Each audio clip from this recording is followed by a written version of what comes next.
Тестостерон даврыг зөвхөн эмээр нэмдэг гэж ойлгох нь буруу. Ихэнх тохиолдолд бие өөрөө ялгаруулах чадвартай зөвхөн дэмжих хэрэгтэй. Нэгдүгээр дадал 7-8 цагийн чанартай нойр. Тестостерон давар ихэвчлэн шөнийн гүн нойрны үед ялгардаг. Оройтч удах шөнө олон сэрэх нь даврын ялгарлалтанд сөргөөр нөлөөлнө. Хоёрдугаар дадал хүчний тасгал.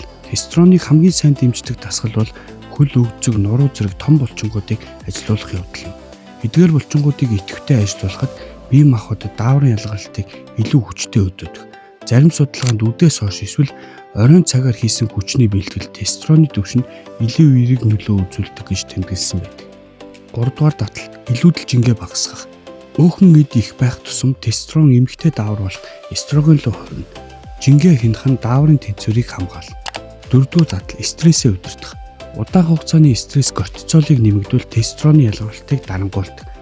Амралт, хөдөлгөөн, сэтгэл зүйн тайвшрал хамгийн чухал. 5-дугаар дадал архины хэрэглээ хязгаарлах.